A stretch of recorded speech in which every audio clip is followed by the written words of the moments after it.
बिस्मिल्लाहिर्रहमानिर्रहीम। शादी की पहली रात अम्मा बोली, बेटा, अगर तू पहली 3 रातें बीवी को डरा कर रखेगा तो सारी जिंदगी ऐश करेगा। वो तुझसे हमेशा दबकर ही रहेगी। मैं मान गया। यूं पहली रात ही मैं कमरे में आते ही कमर मोड़कर सो गया। और फिर दूसरी रात भी अम्मा ने मुझे सारे बर्तन लाकर दे दिए और बोली, इसे तोड़ दे ताकि बहू डर जाए। मैंने ऐसा ही किया। तीसरी रात अम्मा बोली, इसे कमरे से धक्के मार कर निकाल दे, यूं मैं इसे प्यार से अपने कमरे में ले जाऊंगी और फिर अगली सुबह तू इसे मना कर ले जाना, सब ठीक हो जाएगा। मैंने ऐसा ही किया। यूं अम्मा उसे अपने साथ ले गई। आधी रात को मुझे प्यास लगी तो बाहर आ गया। अचानक अम्मा के कमरे की रोशनी जलती देखकर करीब गया तो रूह तक लरस गई, क्योंकि अंदर हैदर, मैंने नोटिस किया है कि तुम बहुत खुदसर होते जा रहे हो। माँ की बातों की तरफ ध्यान देना तो तुमने छोड़ ही दिया है। तुम जानते हो कि मैंने तुम्हें कितने लाडों से पाला है। मेरी अम्मी की आंखें आंसुओं से भीग चुकी थीं। जब उनको रोता देखकर मेरा दिल भी दहल सा गया था। मैं बोला, अम्मी, क्या हो गया है? बात भी बात पर यूं क्यों रोती रहती हैं आप? जानती भी हैं कि मैं आपकी आंखों में आंसू नहीं देख सकता। मैंने बस आइसक्रीम खाने से ही तो मना किया था। आपने तो बिला वजह राई का पहाड़ बना डाला। लाए दे मुझे आइसक्रीम। अम्मी ने चम्मच भर कर आइसक्रीम का मेरे मुंह में डाल दिया था। वो बोली, हैदर, तुम जानते हो ना कि तुम मेरी इकलौती औलाद हो। मैंने तुम्हारे बाद बहुत सी मन्नतें, बहुत सी मुरादें मानी कि अल्लाह मेरे हैदर के साथ जोड़ी मिला दे, मगर देखो, ऐसा नहीं हुआ। अब तुम ही मेरी कुल कायनात हो। मेरी सारी उम्मीदें और खुशियां तुम ही से वाबस्ता हैं। इसीलिए अगर मैं तुमसे कोई बात कहती हूँ तो वो मान लिया करो। यूं मुंह भरकर मुझे टोक न दिया करो। मैं अम्मी की इस मोहब्बत को देखकर बहुत खुश हुआ था। मैंने दिल ही दिल में अल्लाह का बेहद शुक्र अदा किया था कि उसने मुझे इतना ख्याल रखने वाले वालिदैन अता किए थे। जबकि मैं क्या था, एक कामचोर और निखट्टू इंसान। 7वीं जमात में गया तो मुझे सबक याद होना बंद हो गया था। मेरा ध्यान दिन रात खेल कूद में ही लगा रहता था। अब ऐसे हालात में मुझे सबक क्या खाक याद होना था। अब तो हर रोज मुझे स्कूल में मास्टर साहब से मार पड़ने लगी थी और मैं कुन जहन लड़का मशहूर हो गया था। एक दिन मैंने रो रो कर अम्मी से शिकायत की कि मुझे स्कूल नहीं जाना, मास्टर साहब मारते हैं। अम्मी बोली, हैदर बेटा, यूं मत रो। तुम्हारे रोने से मेरे दिल को तकलीफ होती है। तुमने स्कूल नहीं जाना तो ना जाओ, पर यूं मत रो। अब्बू को जब इस बात का पता चला तो वो बेइंतहा गुस्सा हुए थे। उन्होंने अम्मी को भी खूब डांटा था कि ये क्या बात हुई कि बेटे को घर बिठा लिया है, मगर अम्मी ने किसी की कोई बात ना सुनी थी। उनके लिए मेरा रोना ही काफी था। अब मेरा काम सिर्फ आवारागर्दी करना रह गया था। मैं सारा सारा दिन फिरता रहता था। अम्मी ने 1-2 बार मुझे रोका भी, मगर मैंने उनकी एक बात ना सुनी। तब अम्मी बोली, हैदर बेटा, शाम को अब्बू के आने से पहले ही घर आ जाया करो, नहीं तो फिर वो मुझे डांटते हैं। अम्मी की बात मैंने पल्लू से बांध ली थी। सारा दिन आवारागर्दी करता रहता और शाम को घर वापस आ जाता। अब्बू तो यही समझते थे कि मैं तो घर से बाहर गया ही नहीं। मुझे अपनी अम्मी से बेइंतहा मोहब्बत हो गई थी। वही तो मेरा सब कुछ थी। मेरे लिए जो वो सोचती थी, कोई और कहाँ सोच सकता था। मैं जवान होता गया, लेकिन अब मेरा दिल बाहर की दुनिया से भर गया था और मुझे घर में सुकून मिलने लगा था। मैं सारा सारा दिन घर में रहता और मोबाइल पर गेम्स खेलता रहता। फिर मैंने लड़कियों से दोस्तियां भी शुरू कर दी थी। मैं बहुत खूबसूरत लड़का था, इसीलिए जिस लड़की को भी अपनी तस्वीर भेजता वो फौरन मुझसे दोस्ती कर ली थी। जिंदगी बहुत सुकून से गुजर रही थी। माँ बाप का प्यार मेरे लिए काफी था। काम की मुझे कोई टेंशन थी नहीं, क्योंकि अब्बू काफी कमा लेते थे, जिससे हमारा बेहतरीन गुजारा हो जाता था। मेरा काम सिर्फ खाना पीना और ऐश करना था। अभी अम्मी मुझे आइसक्रीम खिलाकर ही किचन में गई थी कि दरवाजे पर दस्तक हुई। मैं क्रिकेट का बहुत अच्छा खिलाड़ी हुआ करता था। जब मैं क्रिकेट खेलता था तब एक लड़का फराज मेरा दोस्त बन गया था। जब मैं बाहर निकला तो मेरा दोस्त फराज खड़ा था। उसे देखकर मुझे बहुत खुशी हुई थी। वो बोला, हैदर, हमने क्रिकेट टूर्नामेंट रखा है, जीतने वाली टीम को 10,000 इनाम दिया जाएगा। मेरे दोस्त, तुम इतने अच्छे खिलाड़ी हो, तुम मेरी टीम में शामिल हो जाओ। मैंने हामी भर ली कि मैं भी तुम्हारे साथ खेलूंगा। मैच शाम के वक्त होना था। मैं घर में वापस आ गया। अम्मी बोली, कौन था बाहर? मैं बोला, फराज आया था, वो क्रिकेट खेलने का कह रहा था। अम्मी बोली, हैदर, कोई जरूरत नहीं है खेलने की, तुम आराम से घर पर रहा करो। क्या जरूरत पड़ी है धूप में जलकर रंग खराब करने की? मैं हंस दिया और बोला, अम्मी, मैं कौन सा लड़की हूं जो आप मेरे रंग की इतनी फिक्र करती हैं? खैर, शाम हुई तो मैं भी अपनी वर्दी पहनकर खेलने के लिए पहुंच गया। पहले हमारी टीम की फील्डिंग की बारी थी, लेकिन मुझे तो ये देखकर शदीद धचका लगा था कि मैं तो अंदर से बिल्कुल खत्म हो चुका था। सारा दिन घर में पड़े रहने की वजह से मैं तो बिल्कुल ही बेकार हो गया था। मैं गेंद के पीछे भागता तो सांस फूल जाती, लेकिन मैंने हिम्मत नहीं हारी और फील्डिंग करता रहा। लेकिन अब तो मुझे चक्कर आने लगे थे।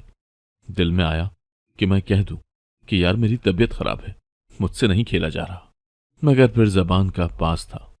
मैंने जबान दी थी, अब यूं कैसे पीछे हट सकता था, इसीलिए भागता रहा। लेकिन फिर अचानक ही चकरा कर नीचे गिर पड़ा था। जब मेरी आंख खुली तो मैं अस्पताल में था। मेरी अम्मी मेरे सिरहाने खड़ी रो रही थी। मैं बोला, अम्मी मुझे क्या हुआ था?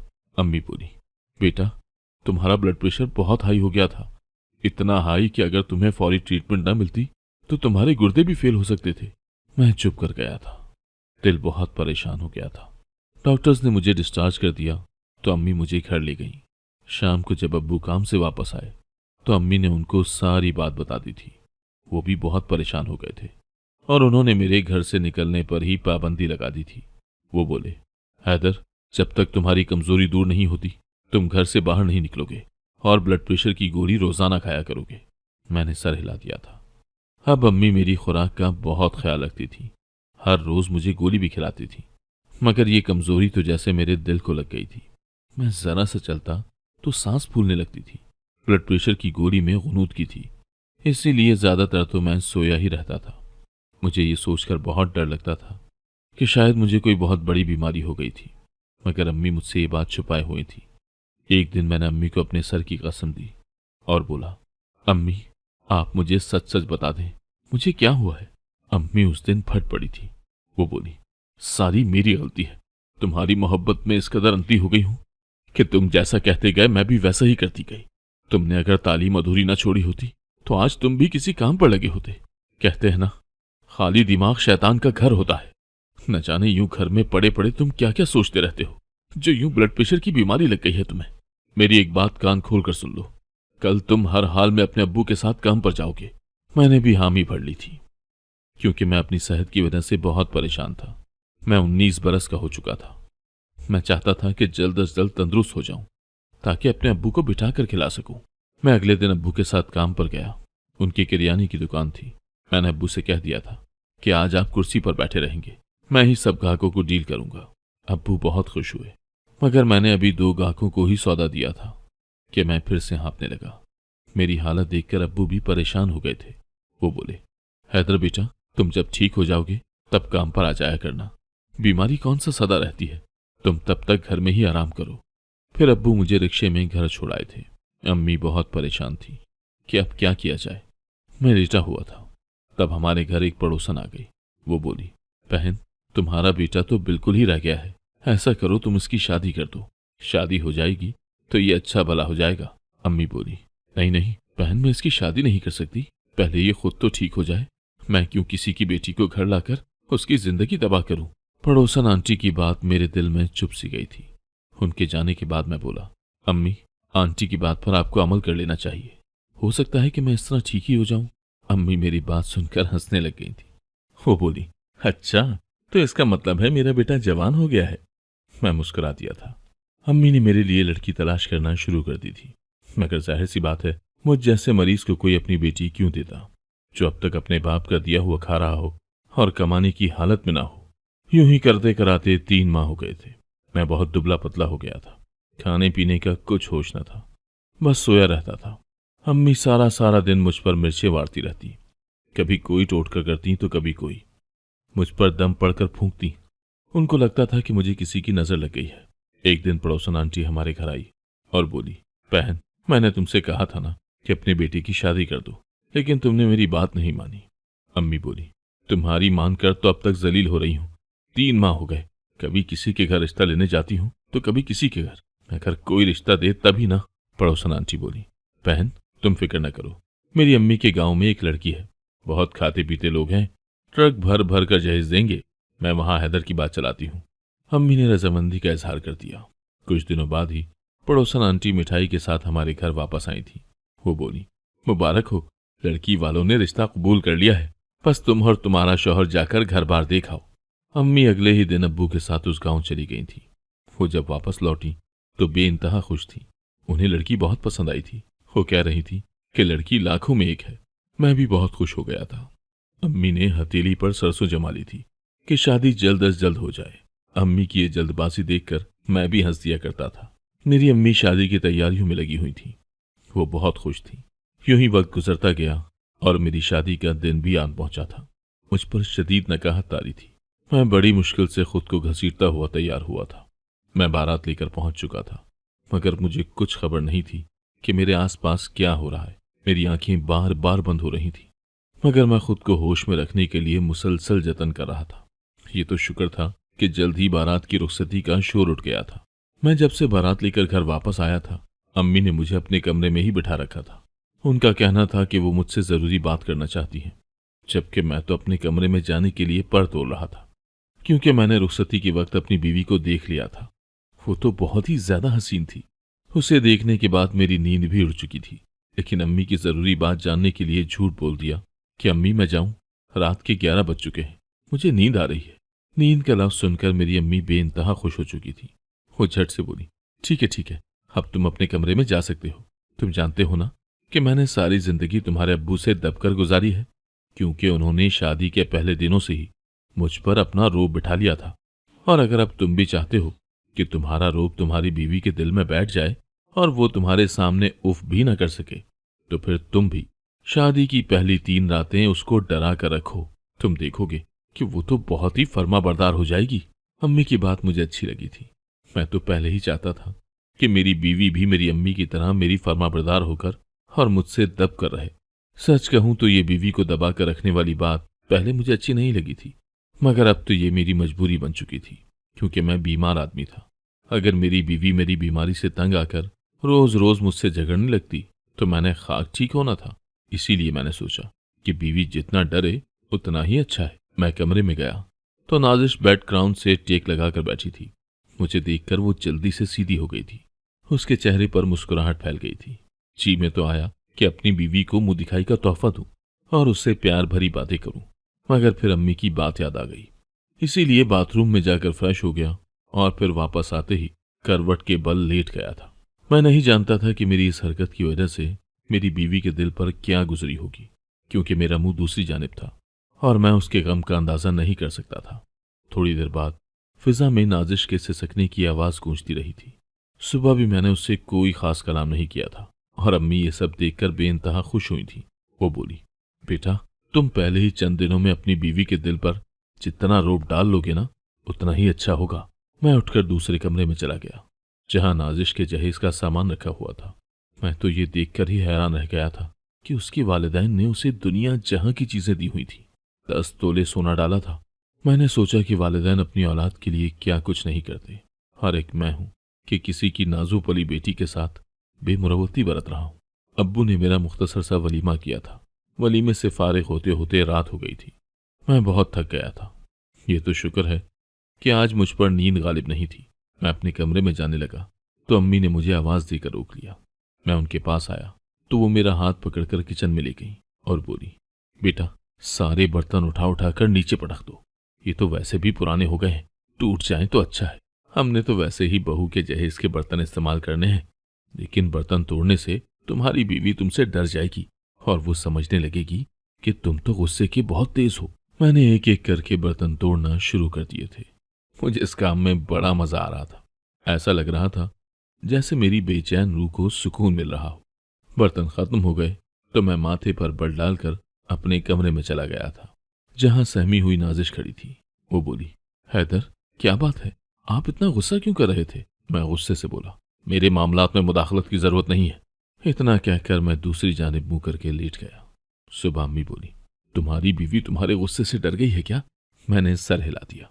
अम्मी बोली, बेटा आज आखिरी दिन है सबका, कल से तुम अपनी नई जिंदगी का आगाज कर सकोगे। इंशाअल्लाह खुशियां तुम्हारा मुकद्दर होंगी। आज की शब तुम अपनी बीवी को कमरे से धक्के मारकर निकाल देना। यूं मैं उसे प्यार से अपने कमरे में ले जाऊंगी और फिर अगली सुबह तू उसे मनाकर ले जाना, सब ठीक हो जाएगा। मैं बोला, अम्मी ये ना हो कि नाजिश नाराज ही हो जाए। अम्मी बोली, तुम फिक्र मत करो, मैं हूं ना, सब कुछ ठीक हो जाएगा। मैंने अम्मी की बात मान ली। मैं कमरे में गया तो नाजिश रिसाला पढ़ रही थी। मैंने उसके हाथ से रिसाला छीनकर दूर फेंक दिया। मैं बोला, मुझे ये सब पसंद नहीं है। तुम्हें तमीज नहीं है कि जब शौहर कमरे में आए तो क्या करना चाहिए? नाजिश मेरा मुंह देखती रह गई थी। वो बोली, आखिर मैंने आपका बिगाड़ा ही क्या है? मैंने उसका हाथ थामा और बोला, निकलो मेरे कमरे से। शौहर से जबान चलाते हुए तुम्हें शर्म नहीं आती क्या?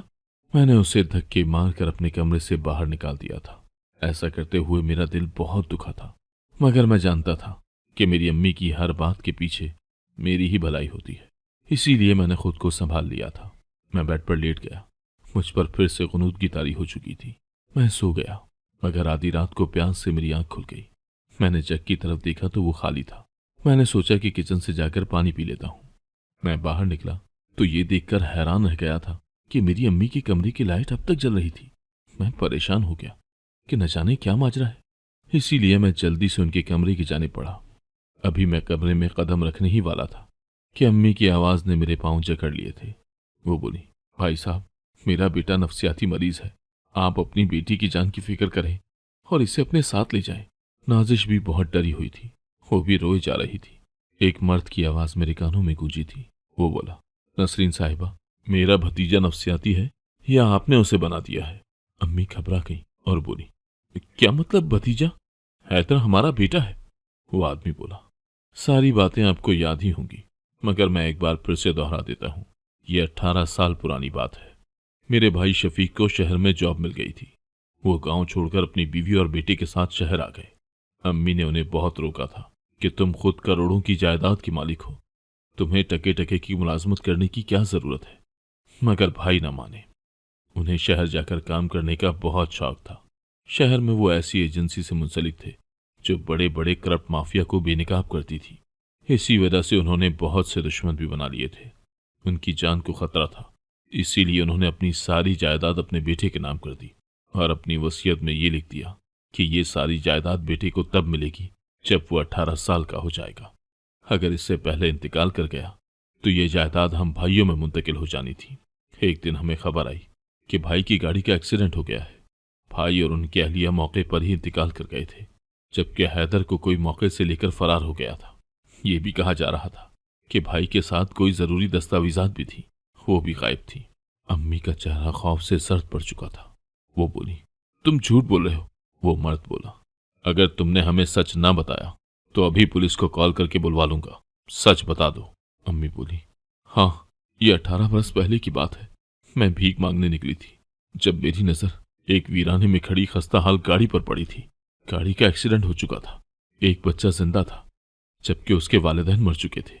मैं छोटी मोटी चोरियां कर लिया करती थी, इसीलिए जल्दी से गाड़ी में घुस गई कि मरने वाली औरत ने जितना भी सोना पहना हुआ हो वो उतार सकूं। इधर उधर देखते हुए मेरी नजर जायदाद के कागजात पर पड़ गई। मैं जान गई थी कि ये सारी जायदाद इस बच्चे के नाम है। इसीलिए मैं उस बच्चे को और उस औरत की सोने की ज्वेलरी को घर ले आई थी और उस बच्चे को बेतहाशा मोहब्बत भी दी थी। मैंने सोचा सोना बेचकर हमने एक दूसरे इलाके में मकान और दुकान ले ली, जहां हम इज्जत से जिंदगी गुजारने लगे। भीख मांगना छोड़ दिया था। वो आदमी हंस दिया और बोला, मैं जानता हूं कि बेतहाशा मोहब्बत का क्या मतलब है। तुम मेरे भतीजे हैदर को खाने में स्लो पॉइजन देती रही हो और ऐसी दवा खिलाती रही हो जो उसके जहन को नाकारा बना दे। देखो तुमने उसके साथ क्या किया।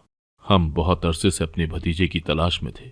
जब हमें इल्म हुआ कि वो यहां तुम्हारे घर में है तो फिर मैंने तुम्हारी पड़ोसन से रवाबित बढ़ा लिए। वो अच्छी खातून है, उन्होंने हमारी मदद की और मेरी बेटी से मेरे भतीजे की शादी कर दी। मैं जानता था कि अब मेरा भतीजा 19 बरस का हो गया है। अब उसकी जान को तुमसे खतरा था, इसीलिए मैंने तुम्हारी पड़ोसन से कह दिया कि बेटे की शादी कर दो, भारी जहेज मिलेगा। और तुम उस लालच में आ गई और अपने बेटे की शादी के लिए रजामंद हो गई। अम्मी बोली, हाँ, तुम सच कह रहे हो, मगर जब मैं बारात लेकर पहुंची तो मैंने तुम लोगों के घर में हैदर के वालिदैन की तस्वीर देख ली थी।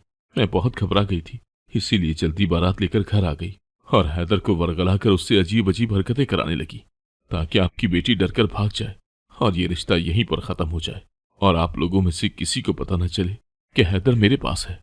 उस आदमी ने कॉल की तो पुलिस घर के अंदर दाखिल हो गई। शायद वो पहले से ही अपने साथ लाया था। वो मेरी अम्मी को पकड़ कर ले गए। मैं हक्का बक्का खड़ा था। मैंने जाकर उस आदमी को आड़े हाथों लिया और बोला, आप सबूत के बगैर ये सब कैसे कर सकते हैं? मेरे ताया ने मेरे हाथ में सारे सबूत रख दिए थे, जिससे दूध का दूध और पानी का पानी हो गया था। यानी वो औरत जो मेरी माँ बनी हुई थी, वो फरेबी और चोर उचक्की थी। उसने मेरी जायदाद हथियाने के लिए ये घिनौना खेल रचाया था। वो मुझे मार तो सकती नहीं थी, इस तरह जायदाद उनके हाथ ना आती। इसीलिए उस औरत ने मुझे जिंदा रखा, मगर मुझे ऐसी दवा खिलाई कि मेरा ध्यान किसी भी मामले में ना पड़े और मैं अपनी बीमारी में ही उलझा रहूं। अब मुझे समझ आया था कि वो औरत मेरी हर नाजायज बात क्यों मानती थी। मेरे ताया अब्बू ने उन दोनों खावन बीवी को जेल भिजवा दिया था और मुझे इलाज के लिए कनाडा भिजवा दिया था। मुझे यहाँ आए हुए 1 साल हो चुका है। अब मैं बहुत बेहतर हो चुका हूँ। मेरे इलाज का 1 और साल रह गया है। इसके बाद मैं तंदुरुस्त होकर अपने वतन लौट जाऊंगा।